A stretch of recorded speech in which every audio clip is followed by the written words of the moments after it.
¡Oh!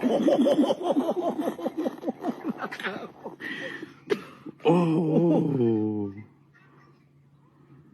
Sí, es que debe ser un metal grande o un espejo, no sé por qué. No, claro, porque se dio filete en la gracia. Porque para que rebote de esa forma, claro, ¿cachai? Eso no es una linterna, ya cachamos que no es una linterna. Es el rebote. ¿Cachai? Yo alumbro para allá. Bro, what the fuck? What? Why isn't my phone focusing? What is happening right now? Where is it going? It's landing. That.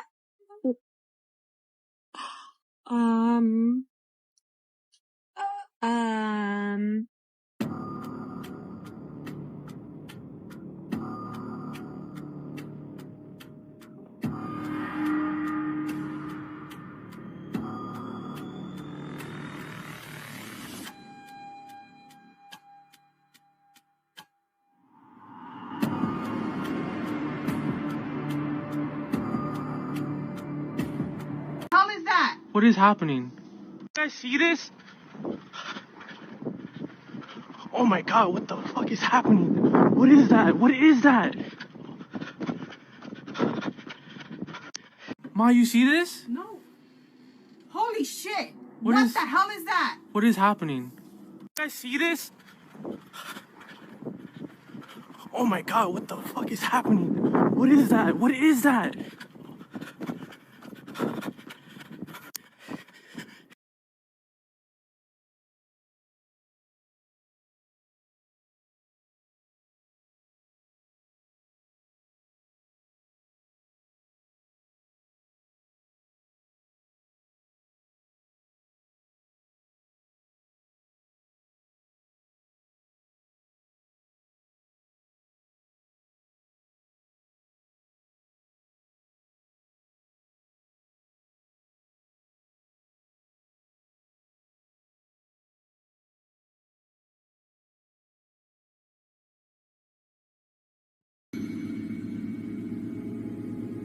This is the video called the Kumburgaz video, which is a close-up of a craft, so close that you can see the occupants.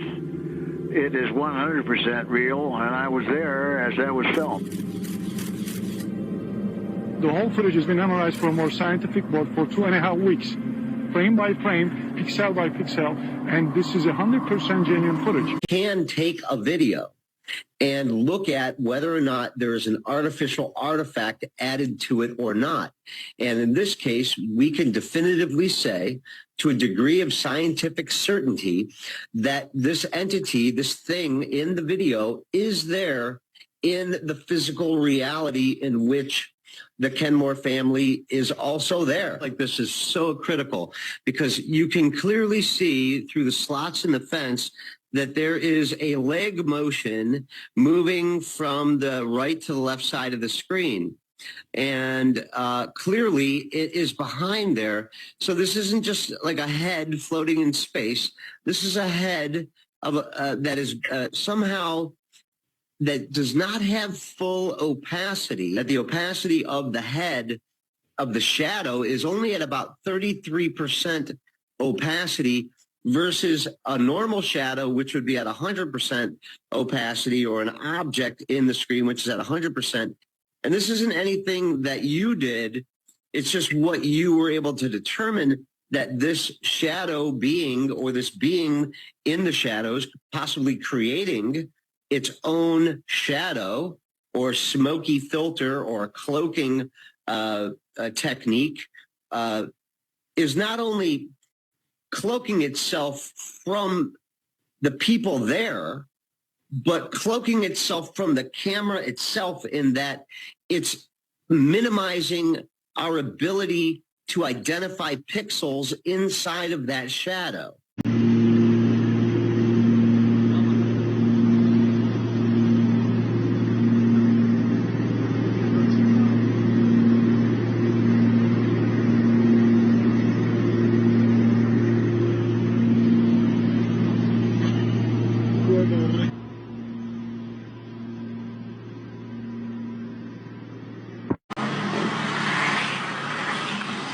¿Están viendo esto?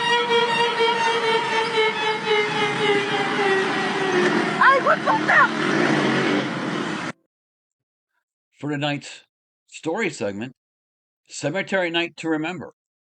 A couple of years ago on a cool autumn night, I had an unforgettable experience that would stay with me forever. It all started when a group of friends and I decided to visit the local cemetery after hours. Rumors had been circulating that the cemetery was haunted, and we were curious to see for ourselves if there was any truth to the stories.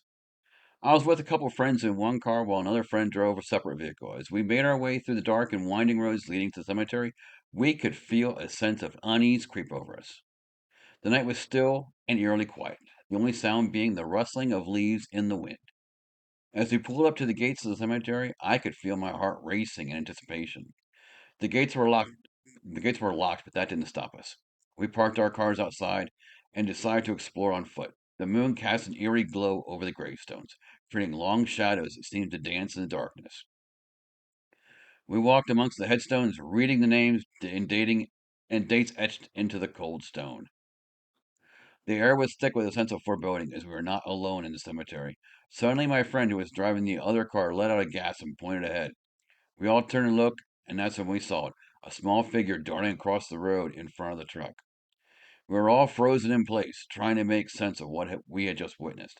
I felt a chill run down my spine, my arms covered in goosebumps. We quickly got back into our cars as we followed the others out of the cemetery. As we drove down the dark road, my friend in the other car suddenly slammed on the brakes. We pulled up beside them and rolled down the window, asking what had happened.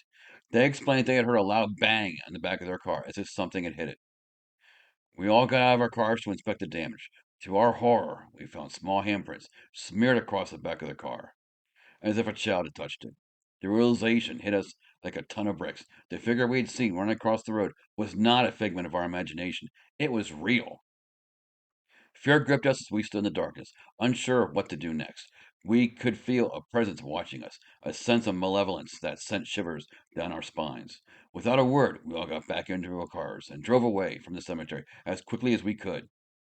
To this day, I still cannot explain what we saw that night. Was it the spirit of a restless soul haunting the cemetery, or something more sinister? Whatever it was, it left an indelible mark on me and my friends. We never spoke of that night again, too afraid to relive the terror that had gripped us in the darkness of the cemetery. But the memory of that unforgettable night will always stay with me, a chilling reminder of the thin veil that separates the living from the dead. For our informational segment tonight, we have the hierarchy of demons revealed. The concept of demons has fascinated humanity for millennia, from the annals of ancient mythologies to the more structured beliefs of modern religions. Demons have been visualized, feared, worshipped, and analyzed in countless ways. One of the most intriguing aspects of demonology is the classification or hierarchy of demons.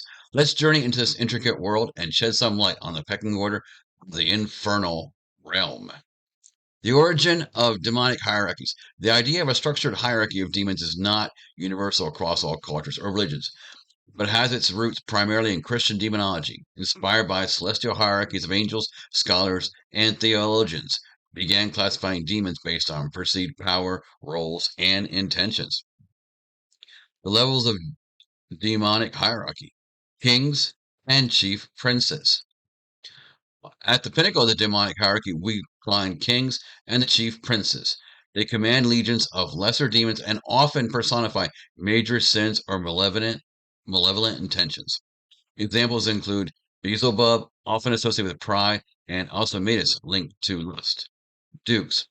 Below the kings are the dukes. While still powerful, they have a more specialized domain, commanding thousands of infernal spirits and overseeing specific tasks or regions.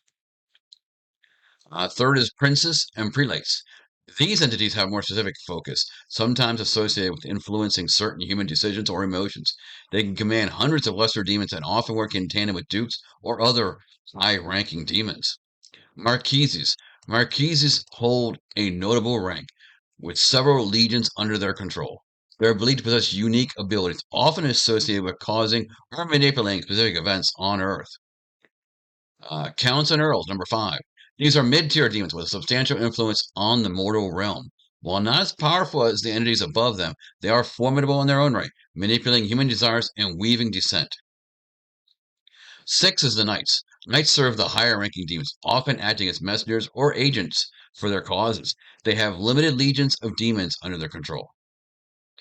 7 lesser demons and soldiers. At the bottom of the hierarchy are the countless lesser demons, which may still cause harm or temptation, but don't possess the vast powers or responsibilities of their superiors. The fluidity of the hierarchy. While the above categorization offers a structured view of the demonic realm, it's essential to note that these classifications have evolved over time and vary across sources. Some religious texts or occult books might present a different order or introduce other classes of demons.